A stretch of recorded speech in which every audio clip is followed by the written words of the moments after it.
नमस्कार दोस्तों, मैं हूं अवधेश शर्मा और आप सभी का हमारी यूट्यूब चैनल में आपका स्वागत है।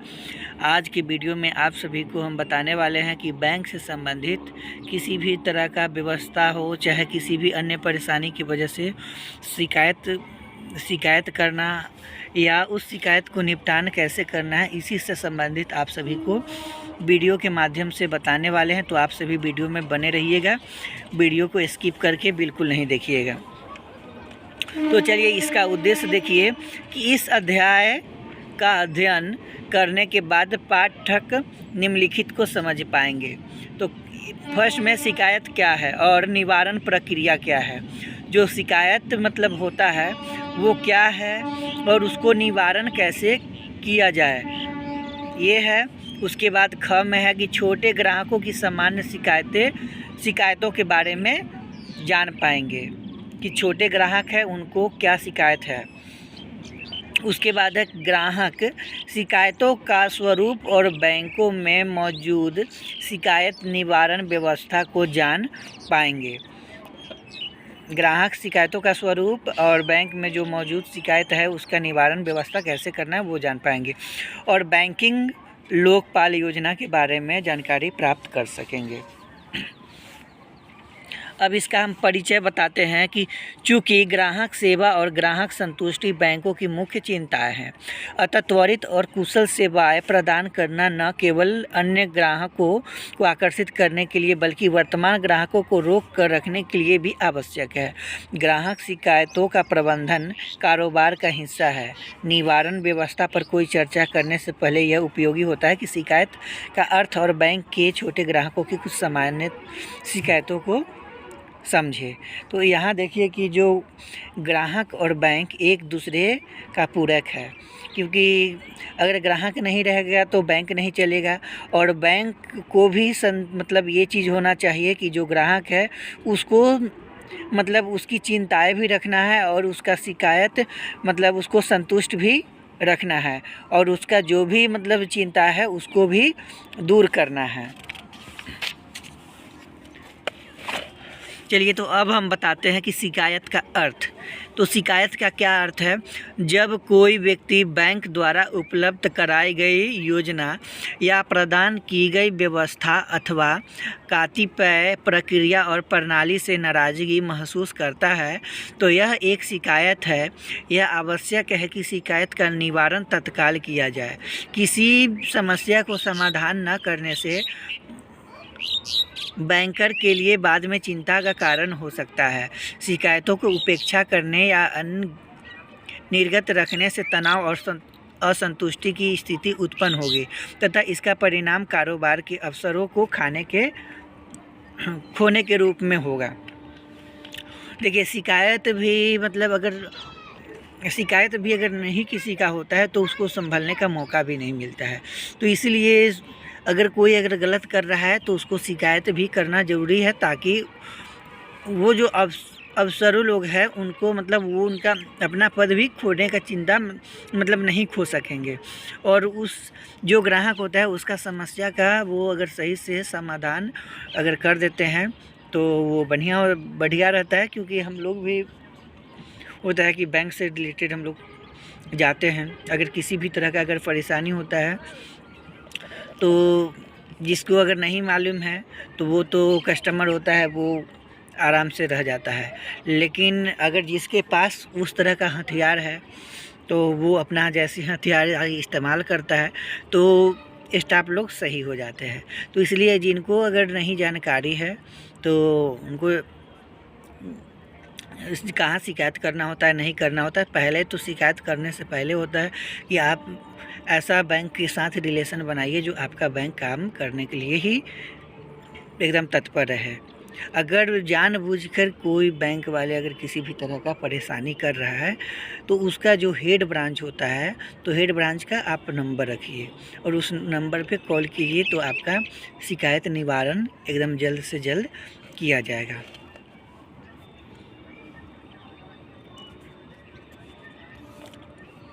छोटे ग्राहकों की सामान्य शिकायतें क्या होता है। तो यहाँ देखिए छोटे जमाकर्ताओं को कुछ मुख्य शिकायतें, खाता खोलने में कठिनाई, पासबुक को अद्यतन करने में देरी, खाता विवरण प्राप्त करने में देरी, बिना किसी सूचना के खाते को निष्क्रिय प्रचलित वर्गीकृत करना, खाते में बनाए रखने के लिए न्यूनतम शेष राशि में बढ़ोतरी, चेक वापसी के लिए भारी प्रभार, चेक बुक जारी करना, खाते का डुप्लीकेट विवरण जारी करना, मियादी जमा राशियों के समय पूर्व भुगतान और उन पर ऋण लेने में भी कठिनाई और परिभार आदि में संबंधित होती है।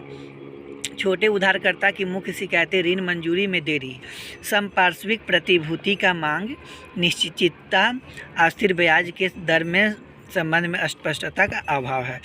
देखिए, बैंक में ये होता है कि अगर आप बैंक में किसी भी तरह का, सबसे पहले है कि अगर किसी भी तरह का फॉर्म अगर भरते हैं तो उसका एक आप जीरोक्स कॉपी रखिए और जिसके हाथ में मतलब दे रहे हैं तो उसका उस पर सिग्नेचर करवा लीजिए। जैसे कि अगर जैसे आप खाता खोलने का दिए तो खाता खोलने का दिए फॉर्म, लेकिन वो है कि बैंक से मतलब गायब हो गया, तो फिर आप जाके उसको अगर कह सकते हैं कि देखिए हमारा खाता वाला फॉर्म जमा हुआ है लेकिन आप अभी तक खोले नहीं है, तो वो बोलेगा कि नहीं, मतलब अपने बचने के लिए खुद बोलेगा कि नहीं है, जमा नहीं हुआ है। तो उस स्थिति में आप कुछ नहीं कर पाइएगा। तो इसलिए आप कोई भी चीज़ है लिखित काम कीजिए और प्रूफ के साथ कीजिए।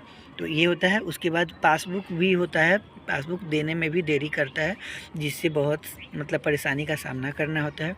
और खाता का विवरण भी देरी से देना और बिना सूचना के, जैसे बिना सूचना के अगर बाई चांस किसी भी तरह का आप लोन लिए हुए हैं, जैसे होता है कि एसएचजी का जो सीसीएल खाता का लोन लिया रहता है, तो उसमें वो क्या काम करता है ना कि पैसा उसमें सेविंग अकाउंट में रहता है, तो बिना जानकारी के वो पैसा कट कर देता है। तो उस पर भी मतलब वो भी अपना मनमर्जी करता है, तो उस पर भी मतलब अपना ध्यान देना है। क्योंकि सबसे पहले तो ये जो सीसीएल का भी जो लोन लिया जा रहा है, तो उस पर ध्यान देना है कि समय टू समय बैंक को ऋण चुकाइए। और अगर ऋण बैंक भी अगर मतलब होता है कि बचत से अगर काटता भी है, तो वो पहले सहमति ले, चाहे उसको कोई नोटिस दे, नोटिस देने के बाद उसका काटना है। तो इसलिए बहुत तरह का बैंक का भी मनमानी होता है। चाहे किसी भी तरह का आप मतलब जैसे चेक जमा किए, तो चेक जमा किए, चेक होता है कि बैंक से मतलब गायब कर देना। फिर अगर कहने जाइए तो 2-4 बात आप ही को सुना देगा। तो इसलिए आप जो भी काम कीजिए उसका सही से उसका जीरोक्स पर उसका सिग्नेचर के साथ मतलब कीजिए। और नहीं, वही नहीं करने के कारण शिकायत का कारण बन जाता है। और वो शिकायत में होता है कि बैंक का जो स्टाफ होता है वही मतलब उसके आगे नहीं चलेगा। नहीं होता है कि जो बड़ा होता है उसका लोग सुनता है, जो छोटा होता है उसका नहीं सुनता है। तो इसलिए कोई भी चीज़ आप पहले करने जाइए तो आप अपने पास प्रूफ एकदम रखा कीजिए।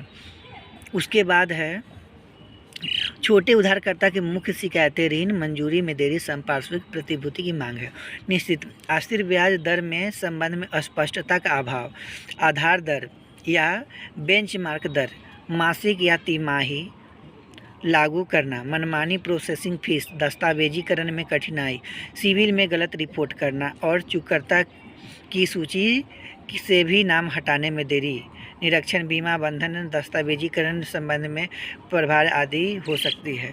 देखिए, इस बैंक में बहुत तरह का परेशानी आता है कि जैसे अगर समझिए कि स्वयं सहायता समूह के किसी भी दीदी का अगर जैसे इंश्योरेंस का फॉर्म मतलब भरे, तो अगर उसका दिए, चाहे अगर मतलब बचत खाता खोलने का आवेदन अगर दे रहे, तो बैंक में क्या काम करेगा कि वो गायब भी कर देता है।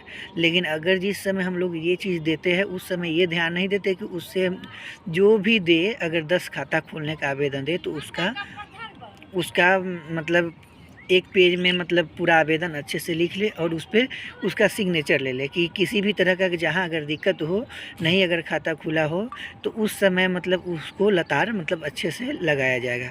और ये भी होता है कि देखिए गलत रिपोर्ट भी, जैसे कि बैंक को एनपीए मतलब होने से पहले अगर एनपीए नहीं भी रहेगा तो बहुत सारे बैंक वाले हैं जो गलत रिपोर्ट एनपीए का दे देंगे कि खाता एनपीए होने जा रहा है।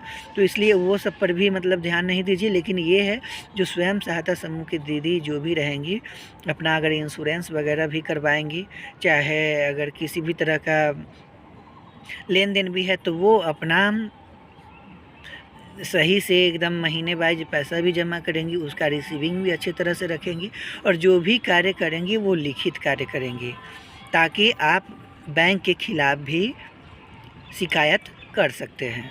उसके बाद है कि अगर गलत भी रिपोर्ट बैंक के द्वारा भी गलत रिपोर्ट जैसे दे देता है एनपीए का चाहे और तरह का, तो उसमें आप अपने तरह से अगर सही रहिएगा तो बैंक के गलत रिपोर्ट से कोई मतलब नहीं है। अब क्या है कि निरीक्षण, बीमा बंधक, दस्तावेजीकरण के संबंध में भारी प्रभार आदि हो सकती है।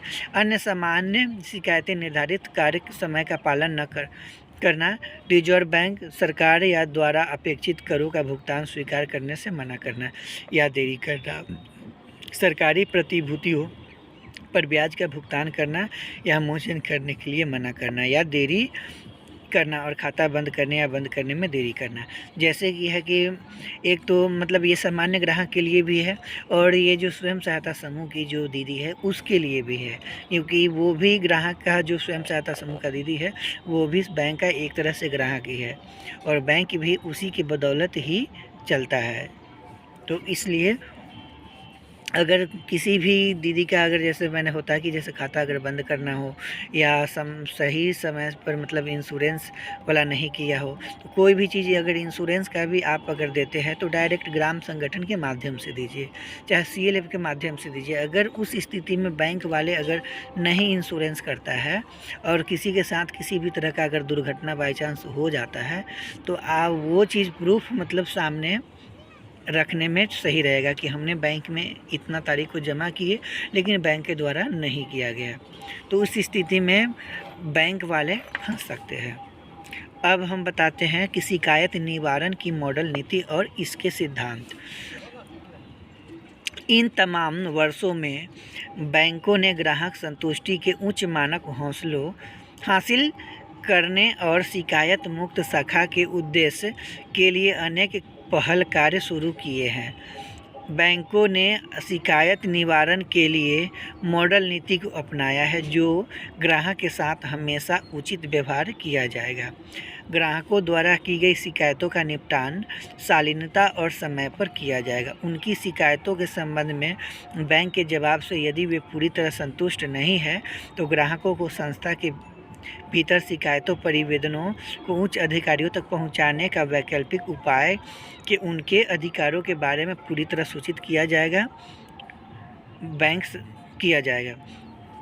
अब देखिए कि इसका निवारण के लिए क्या है। सबसे पहले कि अगर बताया जा रहा है कि अगर कोई ग्राहक अगर किसी भी तरह का सबसे पहले अगर शिकायत करता है तो शाखा प्रबंधक को मतलब ये उद्देश्य है और ये पहल शुरू मतलब करेंगे कि उसको जो शिकायत को निवारण मतलब मॉडल नीति को उचित व्यवहार और वे बहुत अच्छा शालीनता के साथ निपटा लेंगे तो वो बहुत अच्छा है। अगर उसमें भी अगर लिखित जवाब में भी अगर होता है कि जहाँ शिकायत पेटी रहता है वहाँ पे आप लिखित में कीजिए। अगर उस पर लिखित का भी आपको जवाब नहीं देता है और उस जवाब से पूरी तरह संतुष्ट नहीं है तो ग्राहक को मतलब उसको है कि कुछ दिन के बाद उसका जो मेन संस्था है उस तक आप माने उच्च अधिकारियों तक आप शिकायत कर सकते हैं। अब क्या है कि बैंक सभी शिकायतों को दक्षता से और उचित प्रकार से देखेगा, क्योंकि यदि उनको अन्यथा संभाला गया तो वे बैंक की प्रतिष्ठा और कारोबार को नुकसान पहुंचा सकती है। कर्मचारी सद्भाव और बिना पूर्वाग्रह के ग्राहक के हित में काम करेंगे के सिद्धांत पर आधारित है। बैंक की निवारण व्यवस्था को अधिक सार्थक और प्रभावी बनाने के लिए शाखाओं या क्षेत्रीय कार्यालय या प्रधान कार्यालय में एक संरचित प्रणाली काम करेगी जो सुनिश्चित करेगी कि मांगा गया विवरण न्यायोचित है और नियमों को विनियमों के लिए ढांचे के भीतर है। तो इसमें देखिए अगर मतलब बैंक के खिलाफ अगर जैसे बैंक का अगर जो भी तरह का अगर शिकायत है अगर बैंक में शालीनता से अगर वो चीज़ निपटान अगर हो गया तो बैंक के लिए भी बहुत अच्छा है। अगर नहीं होता है तो वो अगर वहाँ पर मतलब होता है कि उच्च अधिकारियों तक जाता है तो वो बैंक के हित में मतलब बहुत बेकार हो जाता है। तो उसी से संबंधित आप लोग को जानकारी दिए हैं। अब क्या है यहाँ ग्राहक शिकायत देखिए, ग्राहक शिकायत निम्नलिखित कारणों से होती है। क्या है कि ग्राहकों से बातचीत करने में सोच का पहलू, मतलब अगर ग्राहक से साथ अगर मतलब सोच का पहलू की वजह से अगर बात करते हैं तो वो भी एक शिकायत है। ग्राहक को उपलब्ध कराए गए कार्यों व्यवस्थाओं की अपर्याप्त अथवा प्रत्याशित सेवाओं को मानकों और प्रदान की गई वास्तविक सेवाओं में अंतर हो जाना, ये हो गया।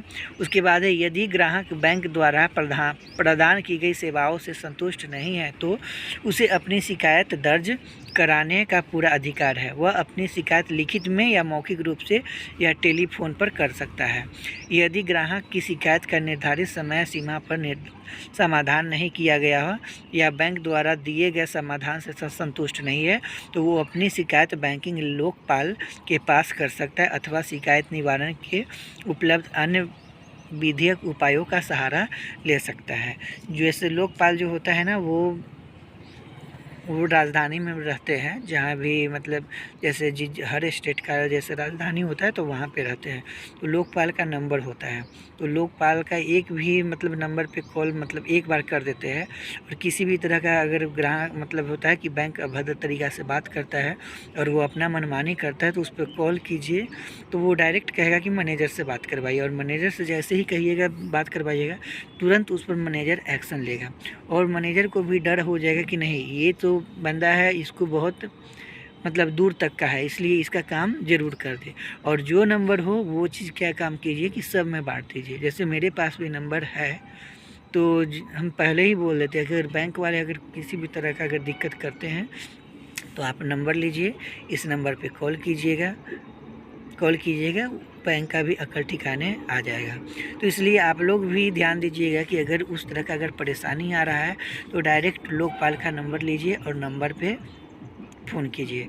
अब उसके बाद हम अगले दिन हम बैंकों के वर्तमान शिकायत निवारण का व्यवस्था से संबंधित आप सभी को बताने वाले हैं।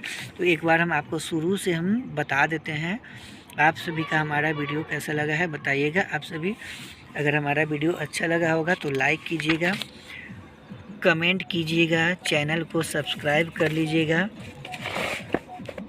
और बेल आइकन को प्रेस करना नहीं भूलिएगा। और आप सभी का हमारे वीडियो में बने रहने के लिए बहुत बहुत धन्यवाद। बाय बाय सभी को।